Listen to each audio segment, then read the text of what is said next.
3 minutes 40 per kilometer. That's the average pace that my guest today, George Kusche, ran for just over 5 hours for the 2026 Comrades Up Run. I made a lot of mistakes for the 2025 Comrades. It's good to make mistakes. That's the only way you learn. You can't outrun a bad diet, both in terms of underfueling and overfueling. I rely very much on the elite carb range. You know, that constant drip of carbs, it just helps to buffer that fatigue. On a down run, I would focus less on threshold and more just on pure durability. What is the point of strength training for distance running? It's for you to become stronger.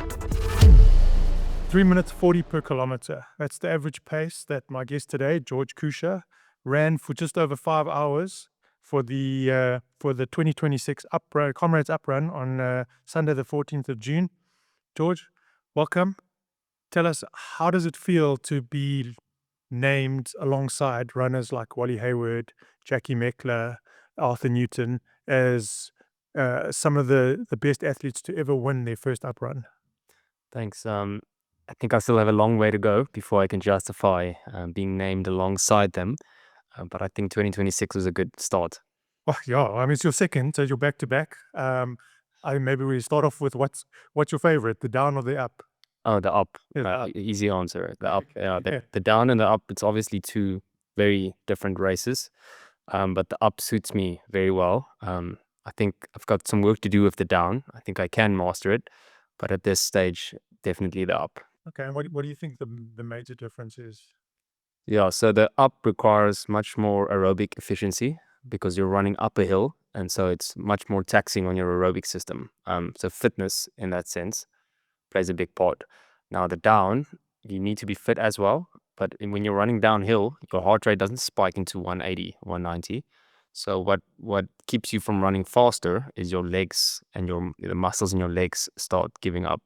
So you need to focus on that endurance component much more for the down than for the up. All right, so it's a lot of eccentric loading. Yeah. It's not the type of kind of strength work you'd normally do in the gym. You actually, it's you need to be loading your muscles in an extension phase, not in a contraction phase. Yeah. Okay, yeah, it's an interesting dynamic. So before we get into the interview, we've got some really interesting questions and we're keen to understand your approach. But to put it into perspective, because 5 hours 15 for the average runner, that doesn't really mean much, but 340 per kilometer, that equates to 18 minutes and 20 seconds for a 5K, an hour 17 for a half marathon, and 2 hours 34 for a marathon. And you did that back to back.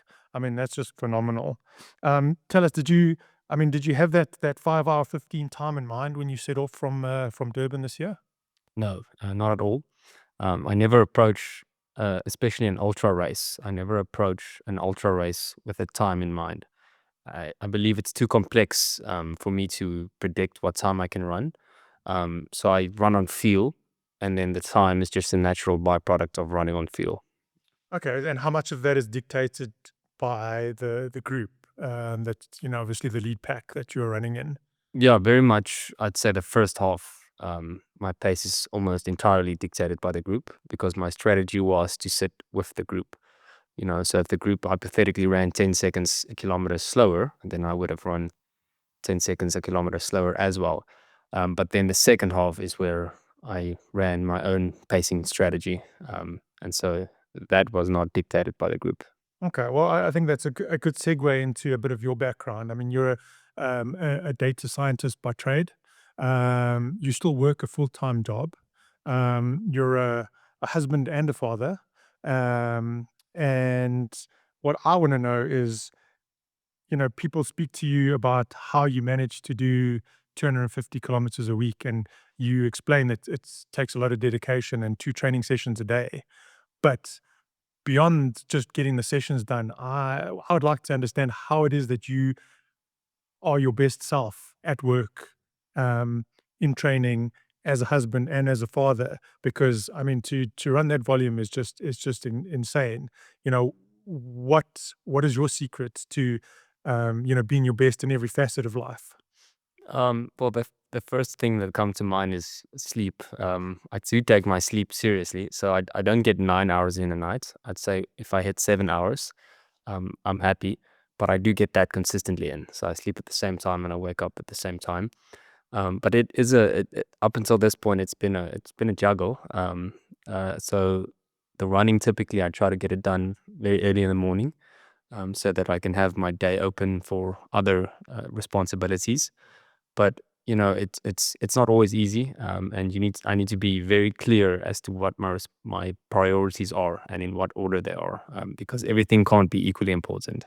Oh, couldn't agree more. I think that's a great take on it. So, can you take us through a bit about your day a little bit? Like, what time you wake up, what time you go to bed, when you're working, and how you allocate time to family and the other important things in your life. Yes. So let's call this pre-Comrades and post-Comrades. My routine has been shaken up a bit post-Comrades, but I'd say typically if I'm in the thick of things in my training and preparation for a big race, such as Comrades, I typically wake up at about 4 a.m. And then either drive to Johannesburg, closer to work, if I have to go into the office, and then start my run anywhere from 4:30 to 5, especially if I have to get in a longer effort. And then I'd run until about 7:30, and then shower at the gym, and then head to work, uh, complete the work day, and then head home after that. If I have to do a double workout, I do that, maybe 7:30, 8 p.m. after some family time and dinner and bathing time. But mostly I try to get my runs done in a single run. Okay, and you've mentioned you do runs in the evening. Would that be on the treadmill, or are you on the road the whole time? Yeah, I I like the road. I think there are benefits to using a treadmill. I just personally don't like that boredom of being on a treadmill. Oh, I couldn't agree more. Yeah. It takes a special kind of mental fortitude to Yeah. to do that mileage on it. So I mean, I mentioned briefly you were averaging 250 k's a week. What that is big for even for a Comrades or an ultramarathon runner. I mean, most elite athletes from the marathon up would be looking at about 100 miles or 160 k's a week, up to maybe 220. How did you come to that number? I mean, you've mentioned you're self-trained. What is it that got you to that kind of like target, if you want to call it that? Yes, that's a good question. So I've always been very curious about training and what goes into elite performance. And so I did not just look at running training. I looked at triathlon and I looked at cycling and swimming. And when you look at these other endurance sports, you start to realize that running doesn't require as much time as the other sports. If you look at elite cyclists, if their total weekly time they spend in an aerobic state is much more than the typical elite runner. So when you compare 100 miles a week to the in hours now, that's probably 10 to 12 hours a week. Yeah, I guess it depends on your pace, but yeah, at the elite level, I'd Yeah. say so. Yeah, And then when you compare that to cycling, they put in 25 to 30 hours a week, yeah. easy. So when we think about high mileage, we think about a number in terms of like 250 kilometers. But I would say you should rather think about it in terms of the time you spend. Okay. And then you'd say 250 kilometers a week isn't that much, especially if you compare it to sports like cycling. Now, where the difference comes in, obviously, is running is a much more harder on your body, that pounding on your legs, and that's why you can't be putting in 30 hours of running a week. But if your body can handle high mileage, then you should be doing high mileage, in my opinion, because it's aerobic in that aerobic state you spend. Um, and so that's kind of the philosophy I adapted, and you'll see I'd say 88 to 92% of that 250 kilometers a week is extremely easy. My heart rate is from 100 to 120, so it's very low. Zone one, zone two. Yeah, very Okay. easy. Lots of people would say it's too slow, and I would disagree with them vehemently. No, sure. I mean, well, look, it's clearly worked. But you mentioned the mechanical stress, the loading and the wear and tear on your muscle and tendons. So you mentioned how important sleep is in your equation, not just to function in life, but I would assume also in terms of that recovery. How else are you supporting your recovery with such high mileage weeks? Yeah, so diet is extremely important. You just can't outrun a bad diet, both in terms of underfueling and overfueling, and both sides, in my opinion, can cause damage. So when I do those high mileage weeks, I always err on the side of a surplus. So I do eat maybe maintenance and to a slight surplus. Um, and I think that's important because if you're putting that amount of load on your body, you can't be severely underfueled. And so I take that very seriously. I've historically not been an expert on nutrition and diet, but I'd say the last few months I've become very interested in that field, and it's a fascinating field. What you put into your body. Okay, and so what are a few things that you've learned? I mean, can you give us some insight into? I would assume you get quite detailed in the macronutrient ratios and protein timings, elements like that. Yeah, one thing that I found is that tracking your macros is important to get a sense of how much protein you consume and how much carbs you consume. But then I've also found the timing of carbohydrates are extremely important as well.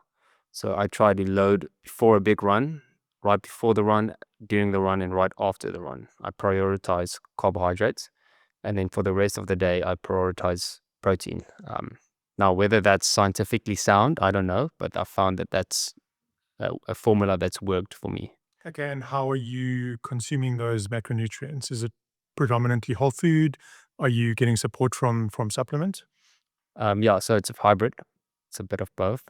Before the run, I'd, I'd eat like a rusk and a bagel, like a plain bagel with some honey on it.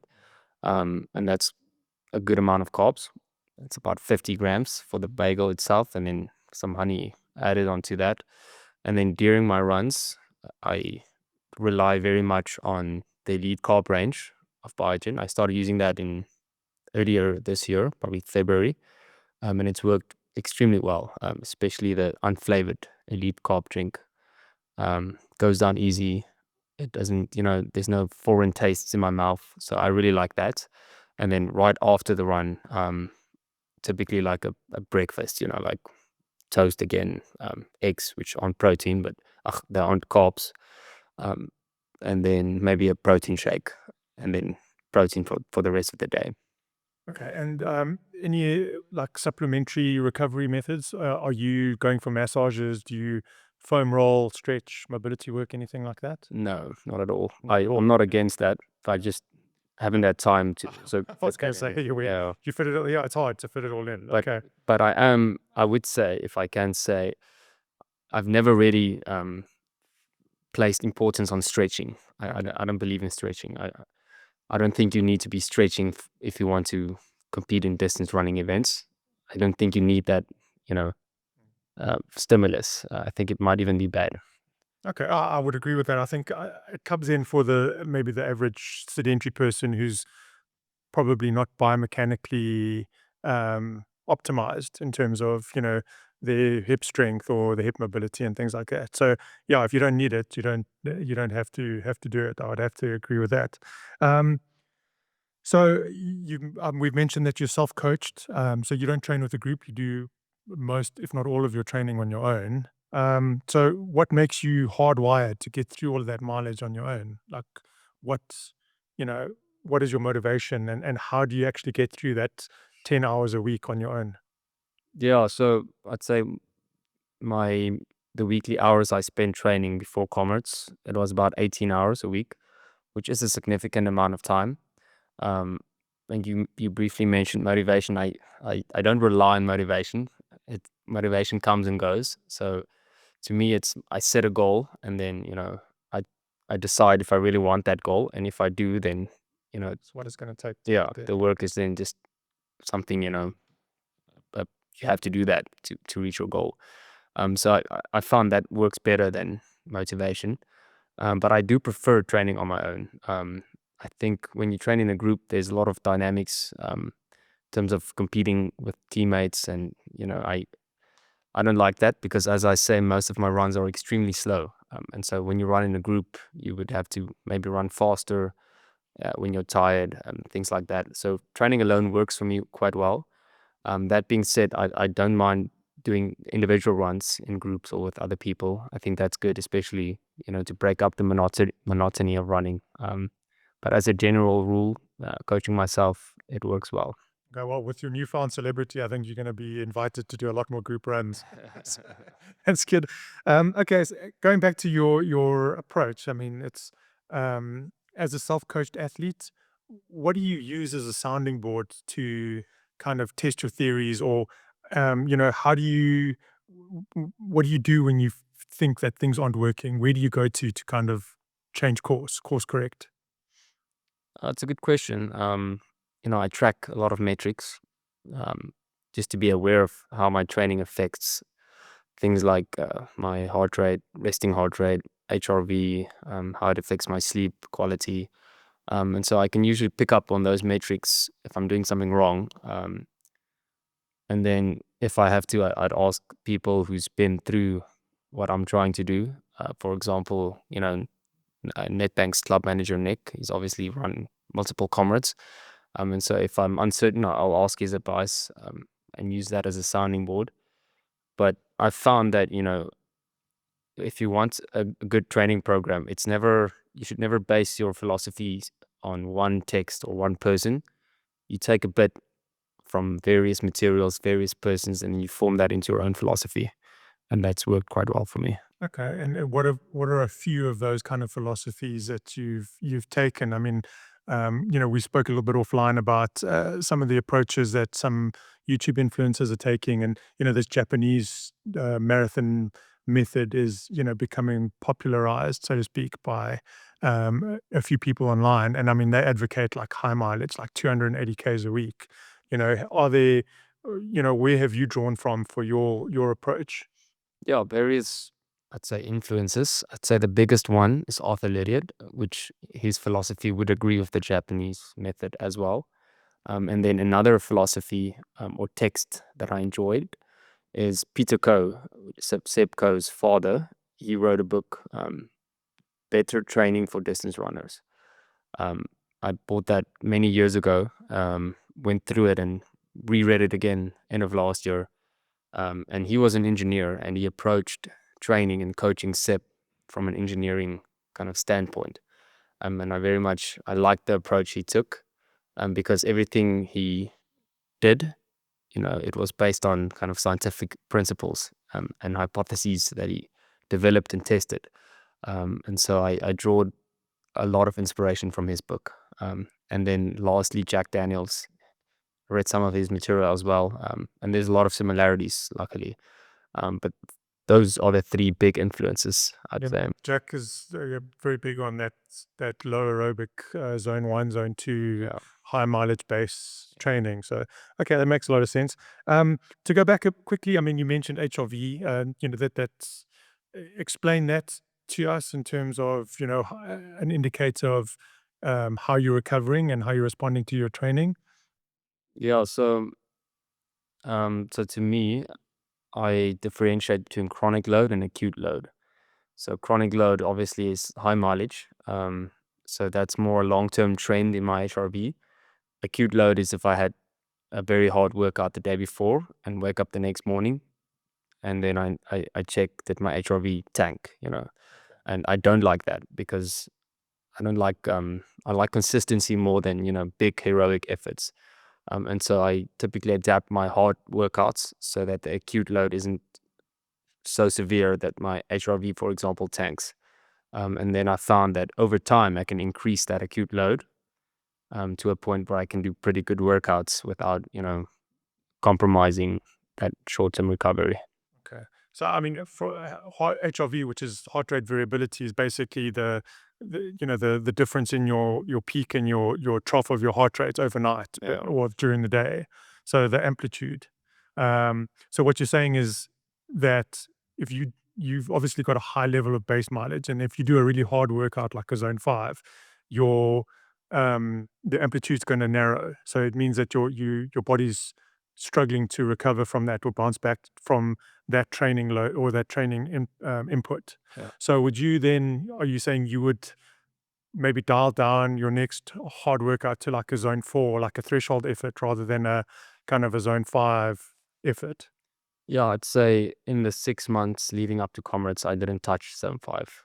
Yeah. The fastest pace I ran was threshold, Okay. which for me, that was about 160 beats per minute. and let's assume my max heart rate is about 200. So that's about 80% of my max heart rate. And I didn't see the point in doing faster work than that for a 85 kilometer, 86 kilometer race. And so I found that, I can recover quite well. I can do high volume off threshold and still recover quite well. Now, if I were focusing on a 10-kilometer race, I would have introduced faster and harder efforts. But I just didn't see the point in doing that for a ultra marathon like Comrades. I would agree. I mean, I must say I've run a couple of Comrades, not nearly at your level, but I must say I found that dialing it back. There's many schools of thought, and one of my coaches previously said a fast runner is a good Comrades runner. So I was doing a lot of marathon type work, and then trying to add the volume, and it just I was always kind of running in a broken down or a depleted state. And as you say, you just can't sustain that for 6 months, because Yeah. that's basically the block you need for Comrades. So I would agree. I've enjoyed dialing back the intervals and the hill reps to like a zone 4, maybe touching zone 5, but it just gives you that consistency to constantly wake up and be able to take the next day's training. How would you structure your intensity then? I know a lot of people would follow the kind of Tuesday, Thursday intensity, and maybe some additional intensity on the weekend built into your long run. How do you like to structure your training week? Yeah, I always find it interesting when people add intensity to their long runs. I personally, I don't do that. My long runs are extremely easy.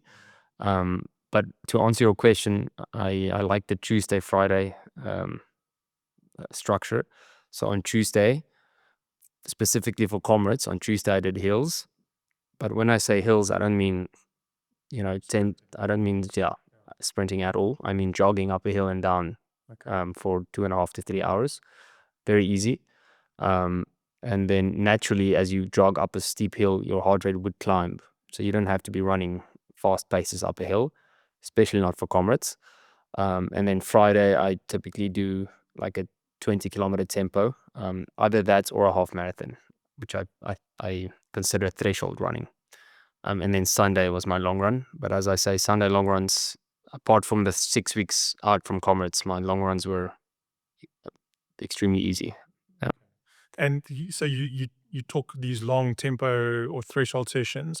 You weren't doing any kind of intervals, miles, 2Ks, 1K, anything like that, or initially. Typically, no, Okay. but I'd say in the final 6 weeks before Comrades, instead of doing one continuous 20-kilometer tempo, I did 6 times 3K. Okay. And then I'd say I picked the pace up a bit, but again, it was never faster than a true threshold effort. Yeah. Okay. So you've mentioned resting heart rates and heart rate variability, or HRV. Are there any other kind of biofeedback or metrics that you track um, to inform your training or your recovery needs? No, so those are the two main metrics, and then my sleep quality, using Garmin. Okay, I was going to ask which device you use. Okay. But I did recently get an Oura or Okay. Aura ring. The ring. Yeah. Not sure how to pronounce that. Yeah. And so I'm excited to see if that can add some value. Okay. But again, these metrics are important, but you should never become too attached to it. It's more something I view like almost like from a third person perspective. I look at it and it is important, but it should never dictate your training completely. Sometimes you're going to wake up with a low HRV and you still have to do a hard workout. It's still better than skipping workouts entirely. Now, there is a point, as I said, balance that you have to find for yourself, but it shouldn't dictate your whole philosophy on training. It's an interesting point, because I think a lot of in modern life we've become maybe addicted to kind of these quantifying everything, and I think there's a lot of conversation happening now about this loss of intuition. Like, you might say, like, I feel okay, but my heart rate's telling me something else. Like, so I might do something differently. But how much you're still relatively young as an athlete, but how much does intuition play in your decision or decision making process, based on the experience you have to this point? No, it's extremely important. I'd say intuition still trumps all these metrics. These metrics are useful. I mean, we're in 2026 and we have some extremely wonderful tech to our disposal, but intuition will never be beaten. Um, you have to keep in mind you're still competing with other people, and the goal of training is to maximize performance on race day and beat other people. And to an extent, you would need to wake up sometimes, and you're going to feel bad, or your metrics at least are going to say that you're not ready for a workout, and you still need to do it. Yeah, that's the philosophy I carry, at least. Okay, and in this whole process, what role, if any, does strength training play for you? We mentioned the difference between the up and the down run. Do you do a lot of strength training? You mentioned you don't have a lot of time, for mobility work and so on. But do you do some core work, or do you get to the gym at all? Yeah, strength training is important. Unfortunately, I skipped it for the 3 months before 2026 Comrades. But it's not because it's not important. It's just because my schedule didn't allow it, and I've started it back up again. Um, yeah, I'd say it's very important. I keep it very simple. I focus on compound movements. Um, the book I read about that was Starting Strength from Mark Rippertoe. Now, obviously, Mark Rippertoe's philosophy is applied to pure strength athletes. Um, but to me, I found that, what is the point of strength training for distance running? It's not to improve your muscle endurance or muscular endurance. It's for you to become stronger. And so I've taken his philosophy quite literally, and I've applied that to my own training. So what I do now typically is very low reps, low volume, and high Wait. weight. Okay. Yeah. And does that include plyometrics or anything? I mean, that's maybe not for Comrades, but if you were preparing for a marathon or a half marathon, would you include plyometrics in that? No. Is it It might be beneficial, but okay? I've just never Not in your tried it. experience. Yeah. Okay. Um, so you broke the Comrades Up Run record on your first attempt. In data science terms, I believe that's called achieving maximum optimization. You can correct me if I'm wrong. How much faster do you think you can go? And do you have a plan to break that record again or go even faster? Yeah. I think I can go faster, and this is not scientific. It's just I think there's lots of areas I can still improve in. One area is my diet and nutrition. It's been a lot better than last year, but I still think I have room for growth. Um, that's one aspect, and then the other aspect I still think I can improve in is spending more hours training a week. So currently I've used running a lot, but I think I can add a lot of value by cross training. If I can get my hours up to the same amount of hours cyclists train for in a week, or triathletes, I think I can make a lot of improvements, especially in my aerobic efficiency. So I believe I can go faster. I don't think I've maximized all the different areas going into training. Um, that being said, I'm curious. Yeah, I can't put a number to it. I can't tell you I think I can run 5:10. That'd be silly for me to say, but I can say I think I can go faster. Okay. And how would you cross train then? Like, are you looking to add cycling or any other type of cardiovascular exercise that doesn't add to the mechanical load necessarily? Yeah, elliptical. I like Okay. elliptical. I, don't- Okay. I think you can use any tool. I think cycling can have its place as well, but to me, elliptical seems natural, and I've used it before, and it works for me. Yeah. Okay. Adam Lipschitz, who's quite a prolific marathon runner, advocates that a lot as well. So Yeah. I think it does make sense and does have a place. This episode is sponsored by Biogen, South Africa's most tested and trusted sports nutrition brand. Whenever you're training towards a goal, whether it's getting stronger, running your first race, or just being more consistent, it's not about one great session. It's about the standard you set for yourself every day. The way you train, the way you recover, the choices you make when no one's watching. If you're serious about your goals, set the standard and stick to it. So we've spoken a lot about kind of the fundamentals of training. Let's get into the mental side a little bit, if you're happy with that. When you hit a dark patch in Comrades on the up run or the down run, which everybody does, I'm sure, including you. Do you rely on your data scientist logic to kind of work through it, or do you kind of try and shut down that analytical part of the mind and try and just run on basic instinct. Yeah, if I can be blunt, sometimes you just need to be a dog, and push through. Okay. It's simple as it's. There's always going to be pain in a 86-kilometer race when you're running up and down hills. Um, yeah, you need to be tough and you need to push through. And I think that aspect of ultra marathons is extremely important. Um, I think for this comrades especially, I think there were many people fitter and faster than I was on paper. Um, but I don't know how many people would have been willing to endure the pain I had to endure. And I think that's important in an ultra marathon. Okay. Where does this grit and mental toughness come from in you? I'd say you develop it over time. You know, if you tell yourself you're going to wake up at 4 a.m. to go run 50 kilometers and then you do it, that's a small victory. And I think that builds mental resilience over time. I don't think you're born with mental toughness. I think we're all born weak in a sense, and then you develop it um, as you go, and you can lose it as well. You know, if you, The mind is a muscle. Yeah. yeah, a good example I use is Conor McGregor. If you look at his rise, the principles he applied, it was inspiring, and then obviously his downfall, which he self admits as well. So it's something you can build, and it's something you can lose again, and luckily you can build it up again.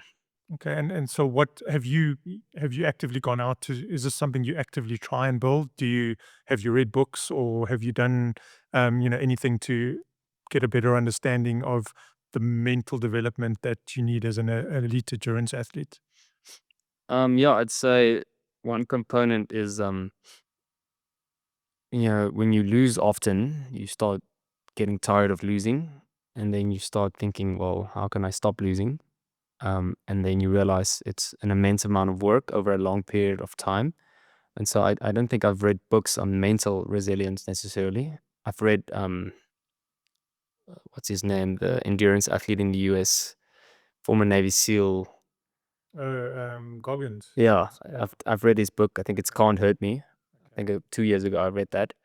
But it all comes down to doing hard things on a regular basis. It's as simple as I don't think there are complex theories that can make you mentally tough. I think you need to wake up, do hard things, go to bed, and do it all over again. And I think over time, that's where the value comes in. Okay, and I mean, so you've got a very like defined view of what grit is, and I mean, you let's take a step back. Your athletics career really progressed when you went to the US. Um, you went, you were first at the University of Nebraska Lincoln, and then at Northern Arizona University, but as a track athlete, not as a marathoner or anything like that. I mean, so tell us how kind of that track environment has and maybe the doggedness and the intense competition of the US collegiate um, you know track competitions, how much of that has played into your grit and determination to keep becoming a better athlete? Yeah, I think it's contributed to the athlete I am for sure. I spent 5 years in the NCAA system. Now, apart from the mental aspect, I think what added a lot of value from the NCAA system is the structure and the scientific principles that elite coaching and training in the NCAA system uses.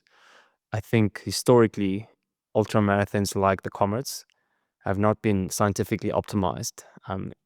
It's as much as track has. You know, I think there's a lot of uh, say experts in their various fields that has tried to solve this track equation, and I think that hasn't always been applied to ultra marathons, and I think that's changing now. You can see um, more talented athletes moving to ultra marathons. You can see sponsorships and brands placing more emphasis on ultra marathons, and I think that's going to shift the whole landscape of ultra marathons. I think we're going to see much faster times in the next few years, much more detailed approaches with nutrition, with training, and I think it's going to become more scientific. As for the mental aspect of the NCAA, I think it's good to do part of a system. You know, it's very competitive, and I lost much more races than I won. And I think that helps to build you in a more developed athlete. Yeah, I'd say I'm not sure how it added to the mental resilience, but I think losing often does build mental resilience. Yeah. That's a key takeaway. Okay, I mean, Mike Smith was your coach. Yeah. He's known for his focus on running biomechanics. How, how, if at all, has that changed moving off the track into ultra marathons? Given the fact that you haven't really had the natural progression, you've basically gone from the track to preparing for comrades, and you haven't had a very long road racing transition. Has it changed at all in how you approach your biomechanics or your kind of running economy and efficiency? I think if you're running high volume, your biomechanics will sort of sort itself out, because you've got these neural pathways in your brain, and if you do something repetitively very often, then that solidifies those neural pathways and it finds your most efficient style. So I don't believe in doing too much biomechanics. Like, I know what we did when I was in university is the cones you place on the track and you would stride and sprint over that. I think that's good, but again, it's an 86-kilometer race. I don't think that's as important as pure base. So I think there is a place for that, but if you have a limited schedule, it won't get preference. Um, And it helps that you've built that base, like you've developed those neural pathways from that training, so now it carries over into your running. I mean, do you have any form cues that you kind of tell yourself if you feel like you're starting to break down, or fatigue over comrades distance? no, no, I think the repetitive Okay, training you've been doing kicks in, okay. but there's no conscious. Just let the dog out and Yeah, keep yeah, going. keep going. Okay. Yeah. So when your collegiate track career ended, you took a year off or so. Yeah. Was that correct? Okay. So tell us, like, what was the transition like? Obviously, it's hard for elite athletes to transition back into normal life, so to speak. I mean, what was that year off like for you? Yeah, that was 2023. So let's say January 2023 to about October 2023. Um, yeah, when you train hard, you think, oh, it would be so nice if I don't have to train and I can just do what I want. And then when you get the opportunity to not train and do what you want, it's not as enjoyable as you thought it would be. And so that 10 months, I think it was great for me. If I can go back in time, I would probably take that time off again. Um, but I missed running and I missed having that purpose, where you go to bed early and you're a bit nervous for your long run coming up the next morning. And so after 10 months, I realized, it's going to be tough to run. It's going to take, some sacrifices and some time, but it's much tougher not to run. And so obviously when it gets tough now, I just think about the time I didn't run and I think, yeah, You're right. it's much more enjoyable to be running. Okay. And what was an intentional decision to come back to South Africa after finishing college in the US? Yes. So my wife, we've been friends since I was in high school, and um, yeah, we decided we want to start our life in South Africa. Especially she's a lawyer and she's very, very good at her job. And so for her to have gone to the US, she would have to have sacrificed her career. And so we figured, I can start a career in South Africa without sacrificing too much. Um, the only problem was the actuarial exams. I would have had to start from scratch, and I did. But I think the sacrifice from my part was far less than it would have been for my wife. So I made the decision to come back, and we have a beautiful country, so I don't even consider it a sacrifice to come back. Yeah, it's definitely a privilege. Our weather, our people. It's yeah. I'm very happy where we are. It is a great place to train, and there's so many options. I mean, you've got mountains in the Drakensberg, you've got high altitude at Dahlstrom.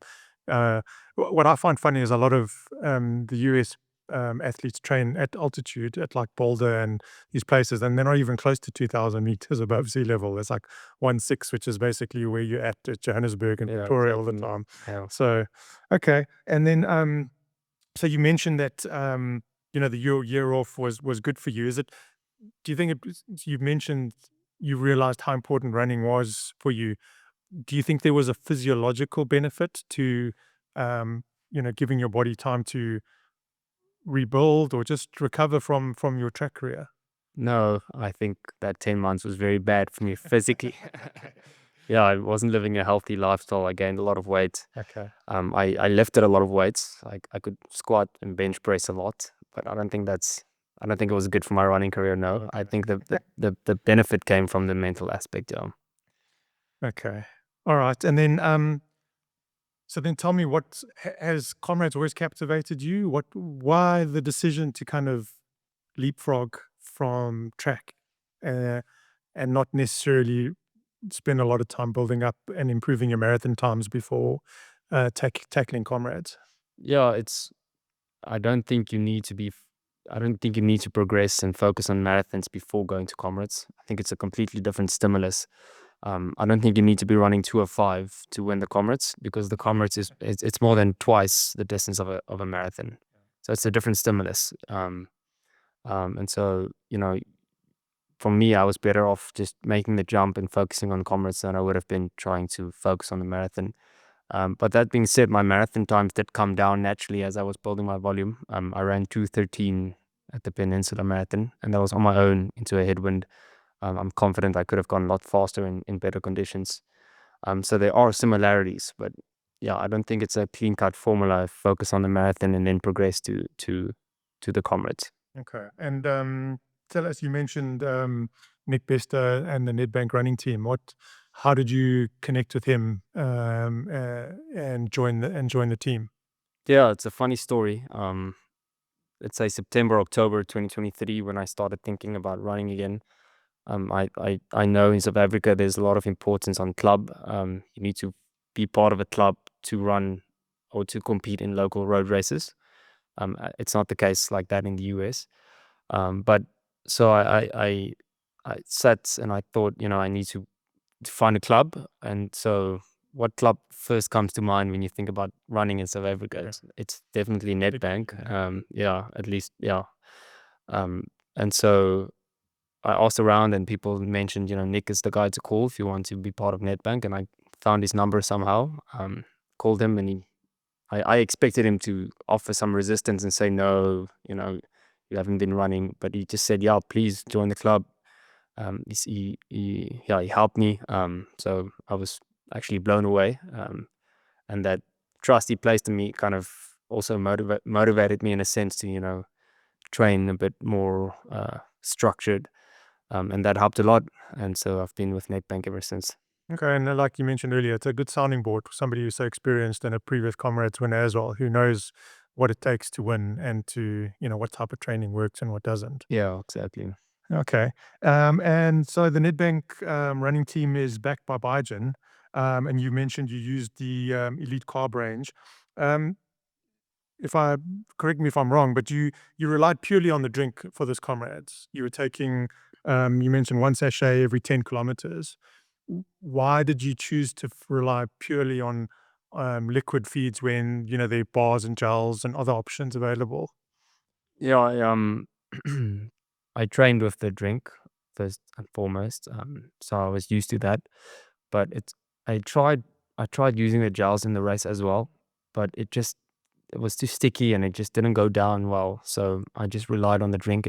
It's a liquid. You can just kind of pour it down your throat. And so that worked well for me. And it's been a game changer, the carbs. Last year I think I consumed like 20 to 30 grams an hour. Sure. Okay. I just didn't think it's important. I was naive, didn't have a lot of knowledge. And so that's one aspect that I've improved a lot in the past year. And I think that helped a lot. I could feel, with 30 kilometers to go in the Comrades, I could feel my body, throwing some warning lights. My left calf started cramping a bit. My legs just, I could feel fatigue setting in. And I think, that constant drip of carbs, it just helps to buffer that fatigue. I could feel I was getting progressively more tired, but it was very contained. And so that gave me confidence to continue pushing. Okay. And was it just purely carbs? Were you taking anything else like electrolytes or any salts, anything like that on the day? Yeah, just the elite carb. I did take, the water sachets next to the road. Okay. And sometimes I think it was like a blue sachet. Yeah. I'm assuming some like Powerade or something, but nothing official. No. Okay. All right. And I mean, so you mentioned you've been working on this fueling strategy. So, um, were you using it in your long training runs? This, 1 elite carb sachet every 10Ks. Yeah. So during my long runs, I used the gels. Okay. I think that's 45 grams of carbs. Yeah, 40. Yeah. So I typically started my run with, Okay. let's say, 2 or 3 gels in my hands. Okay. And then my wife would join me, say 2 hours in the run, and she'd bring the elite carb drink, and then I'd start using that. Okay. And you say you struggled with the palatability of the gels at Comrades. Was it pretty then? It wasn't necessarily in training. Yeah, So do you think it's a difference in intensity then? yeah, for sure. Because in my long runs, I obviously run extremely easy, Yeah. and then all of a sudden in Comrades, you're under stress, and it's far, and you're tired. I think that made an impact. Okay. So then, having gone through this process, what have you learned, and what do you think you're going to change for Comrades next year, Yeah, or even for your next marathon, for that matter, because that's also a different type of fueling strategy. yeah. I'd say I'd simulate race conditions a bit more. My long runs were very easy, and I wore my training shoes, not my racing shoes. I think I'll do more runs in the shoes I intend to race in. I think my calf that cramped. It was a conditioning thing. Yeah, Okay. it could be that I just wasn't used to running long distances in a Vaporfly instead of a Vomero. So that's something I'll change for sure. And then the nutrition, I think I'll just continue training my gut. I need to improve that as well. But that's just time and practice. Yeah. Okay. And I mean, in terms of targets, I mean, people are throwing out around a lot of numbers like 120 grams an hour. Have you refined it to that level? Or again, do you just try and maximize what you can take in an hour without feeling too uncomfortable? Yeah, that's exactly that. The numbers are a byproduct. You just need to train your gut, and whatever number you get to is fine. But trying to synthetically target 120 exactly, I don't see the benefit in that. Not in Comrades, I would agree, because again, you get that point where you got that sloshing in your stomach and Yeah. you just can't get anything down. Do you think you'd be a little bit more um, kind of focused on a number for your next marathon? No, I'll keep it pretty similar. Okay. I don't think you need to fuel that aggressively for a marathon. Again, I don't want to focus on numbers, but I don't think I need 120. I think I need 80 to 100 for a marathon. Um, yeah, I don't feel that level of fatigue in a marathon that I do in the Comrades. Okay. I mean, what was your average heart rate for Comrades, if I think you get into that? I don't know. I'd have to go check on Strava, but Okay. it had to be.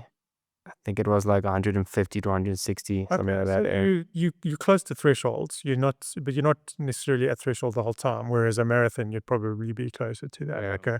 The reason I ask is because I mean, also trying to find the right balance. And I mean, I've been doing Comrades for a few years now and still haven't quite worked it out. But I mean, I'm targeting like 60 grams an hour, and that was even too much for me. Okay. And my heart rate is like 130 average. Okay. So I think you going lower can definitely, starting on the lower end and working your way up rather than the higher end and working down, is probably a little bit more, a little bit of a safer bet for a Comrades runner, because then you lower your risk of that gastrointestinal Yeah, distress. exactly. Okay, so I mean, do you have any other tips that you might, based on your experience, what the average Comrades runner could do to improve their fueling strategy for the race? I mean, you've mentioned race simulations, trying different things, but perfecting it, before race day. Is there anything else that you would add to that for anyone listening that wants to improve their Comrades time? Yeah, I think a lot of people make the mistake of over fueling easy runs. I don't think you need to be using 100 grams of carbs on a 2 hour run or less. You can rely on fat for those runs, fat oxidation. So yeah, I'd say focus on your long runs, fueling your long runs properly, but be mindful not to overfuel on easy runs. Yeah, I think that's a bit of an overkill. And then in terms of training tips, I can give it. I've heard lots of social runners telling me, quality is more important than quantity, and I'm not saying it's the complete opposite, but there is you'll probably make more strides in your training by increasing your total load than you would by increasing your intensity, especially especially for comrades. Yeah, I Um, agree with so that. if you want long-term improvement, you start thinking about quantity. Okay. And I mean, I think a lot of people get caught up in this, like, taking a full rest day. I think I found at least that motion is lotion. I mean, I know it's a funny phrase used in the industry a lot, but um, there's nothing wrong. You run 7 days a week, but your recovery is a very easy run, and perhaps a shorter one. And I think a lot of people lose sight of the importance of continually moving. Might not need to be a run, but if you don't take a full rest day, because then everything kind of tightens up. Go for a walk. Yeah. And that consistency in movement is also important because you're still building volume and still getting some aerobic benefit. Um, All right. So you spoke briefly about shoes. Give us an insight into your shoe rotation. You mentioned the Nike Vomero and the Nike Vaporfly that you raced in. Do you alternate just between those two, or do you have kind of a bit of a broader range? no, I'd say I do everything in the mirrors Okay. except for the Friday tempo. Okay. Yeah. And was that in your race shoe, the Vaporfly? I used Alpha Flies for that. Oh, the Alpha. Okay. And then you raced in the Vaporfly. Vaporflies, yeah. Okay. All right. So you say one thing that you're going to do differently is do a lot more training in the Vaporfly then, or your chosen race shoe. Yeah, yeah. Okay. Would you consider the Alpha Fly, or would you change anything for the down run? I like the Vaporfly more. It feels more natural. The Alpha Fly, I think, is a bit more support. But for racing, the Vaporfly just suits me very well. It feels good. And especially if I do intervals on the track, the Vaporfly feels perfect. Um, yeah, so I'd maybe try to do some longer tempos in my Vaporflies, just to condition myself with some less support. But yeah, the Vomero works so well for me. I do everything in the Vomero. My hill workouts, my long runs, easy runs. It's a very all-round good shoe. Okay.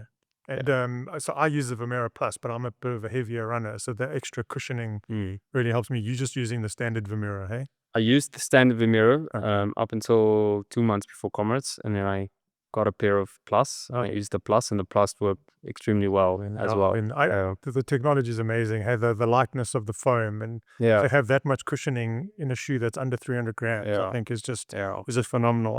I chose to also for the first time run. I actually ran Comrades in my Vomero Plus instead of Vaporflies for the first time. I think that also helped with the cramps. Okay, so um, if you had to start over and do it all over again, is there anything that you'd change? And if so, what would that be? When you say start over, like, Basically, if you had to go back to square one and you know build towards a Comrades again, is there anything that you do differently from the start of your career? I mean, yeah, I made a lot of mistakes for the 2025 Comrades. But I think it's good to make mistakes. That's the only way you learn. There's a difference between learning something in theory and learning it because you learned a practical life lesson. And so 2025 to me was a practical life lesson. I arrived on the starting line much too fit. I was aerobically very fit, but my body certainly wasn't conditioned to run, what was that, 90 kilometers. So that's something I would have changed if I could go back in time. But then again, then maybe I wouldn't have learned valuable lessons that I did. And especially something that I learned is in the 2025 Comrades, I would say that last 30 kilometers, my body almost completely shut down and I had to really deep to finish. But in the 2026 Comrades, I leaned on that experience because I was tired as well with 30 kilometers to go for this year's Comrades. Um, but I kept thinking, last year, where it was way worse. And so I kept thinking, well, I'm not even close to giving up yet because last year, that was real pain. And so that was also just such a valuable lesson. But again, I had to go through that to learn that. I couldn't learn that in a book. But if I had to go back, yeah, I would focus less on the down run. I would focus less on threshold and more just on pure durability. okay, it's interesting you say that. That I think the mental barrier is so huge for runners, but once you go through something, you know that you can do it, and so that when you're at that point again, you know that I have been here, I have gotten through this, and I can get through it again. Exactly. And I think that's why people, they might break a barrier like a sub 4 hour, 3 hour on the marathon, and then all of a sudden you just take like 5-10 minutes off your time because all of a sudden you just thought like it is possible. Yeah, exactly. So no, I think that you do learn the most from your mistakes. There's no doubt about that. Yeah. And I think for me as kind of like a mid-pack comrades runner, it's every year you learn something new. And I think that's a lot of the allure of comrades, is that it's such a challenge because so many things can happen during the race that every year you build on the previous Yeah. race to say, okay, well, here's another piece of the puzzle. Obviously, some people like yourself, solve the puzzle a lot quicker on your second attempt. But I think that's some of the allure. Um, but I mean, to build on that, I think, what do you think the what captivates South African runners by and large, but also, like you mentioned, a growing number of international runners, about what it is about the comrades that is so alluring? What is it that draws so many people and captivates the imagination of runners so much? That's a good question because South Africa, as far as I know, is the only country that places such a great emphasis on ultra running. Or road running it is. I Yeah. mean, like UTMB and those things are huge, but Yeah. a road ultra Yeah. there's not many of them around the world. No, not with the allure of Comrades, at least. I know Western States, what is that? The 100 miler. Yeah, but there's also not even road. That's trail. Oh, is it? Okay. Yeah. So South Africa is just extremely fond of the Comrades. It's culturally significant. Um, I mean, I'm very happy that it is because I love running and I love the Comrades certainly. But I think it's maybe because it's Comrades is a good reminder, that as a country we've got so much potential, and we're actually capable of greatness. Think about all that unity we have on the day of Comrades. It's lovely to see, um, and I think people love the challenge. It's such a hard thing to do. I think that's maybe their lure. Um, People are reminded that they are capable of running and doing hard things. But yeah, I'm certainly grateful that it's big. I don't know why that is, but I'm grateful that it is. Oh, definitely. I mean, that kind of brings me to what I wanted to wrap up this chat with you about is, I mean, it's a significant sporting event for the country, and Yeah, it is. massive prize money. I mean, to to give the listeners and viewers some idea, I mean, the first place prize money is 925,000. There's a bonus for the first South African across the line. Um, there was a bonus on top of that for breaking the record and the average pace record. So I think overall, yourself and Gerda walked away with, I think, over 2 million rand. I mean, that you can build a career on that. Um, do you see this as are you going to go pro, so to speak? Are you going to dedicate full time to this, or do you still plan on keeping running as something you do in addition to your day job? Yeah, it's a good question. I like my job and the company I work for is extremely supportive. But there are some logistical barriers like commuting to and from Joburg takes about 2 to 3 hours every time I do it. And that takes away from training, recovering, family. So those aspects are bad, I'd say, for running. So if I can get a good deal to run full time, I think I can make a career out of it. I'm certainly looking at the moment. I'm open to running full time. I think I've got lots of room for growth. And, I always say to my wife, if I decide to do this full time, I know it's not a mistake because I love this. It's like, it's so clear to me. It's like, I've been doing it long enough to know whether I like it or not. And I'm confident that I do. And I think there's a lot of room outside of the running aspect. There's ways you can give back to other people. I certainly wish someone could have helped me when I was younger, just with structure of training and doing, not making mistakes. So I think in that sense, I can give back a bit to the sports that certainly has given me a lot. I mean, I even met my wife through running. So the Tell us a sport, bit more about that. yeah, we were trained at the same the same coach when I was in high school and she was in university. Okay. And so she gave me rides or lifts to and from training, So even my wife, I met through running. Okay. So the sport it's ingrained into who I am. And yeah, so I would love the opportunity to run full time if I can get the right opportunity. Okay. That's I can see from the smile on your face every time you talk about running that this is Yeah. your ultimate passion. Yeah. That's wonderful. Yeah. Okay, and I mean, so what's next for you then? Like you mentioned before we started this chat that you've got your sights set on a faster marathon. I assuming that you're going to come back next year and defend your title and take your first down run win. Have you thought of anything beyond that, or is it Comrades for the foreseeable future? Yeah, so the Comrades will be my main focus for the next 15 years. I'm 27 now, so in 15 years I'll be 42. I think that's a decent career. Um, but with the exception of the Olympic years, I would very much like to try and see if I can qualify for the Olympic Games. Now, it might seem unrealistic, but 3 years ago, winning Comrades also seemed very unrealistic. So I think if I can focus on a fast marathon in the Olympic years, I would love to see if I can get there. Yeah. Okay, and are you considering Two Oceans, the ultra? I would, but it's so close to Comrades, and I take a long time to recover from these harder efforts. I don't know if it's because maybe I push harder during the race or for whatever reason, but it takes me a while to recover. So I know if I push really hard in Two Oceans, you know, for 3 to 4 weeks after that, I won't be able to put in quality training. And then you're a month away from Comrades, almost time to taper again. I just don't know if I'm capable of doing both. But certainly, if I get to a point where I'm strong enough to recover quickly, I'll definitely try it out. Yeah. Okay. George, well, thank you so much. It's been wonderful chatting to you. I mentioned earlier that your Strava is open, which is not very common among pro athletes. Do you want to just share where people can follow you and find out more information and track your progress in your career? Yeah, so you can just look my name up on Strava, George Kusche. Yeah, my Strava is open. I just don't see a point in keeping it private. Mm. Um, you know, at the very least, someone could go look at it, maybe improve their own training methodology. I mean, where's the harm in that?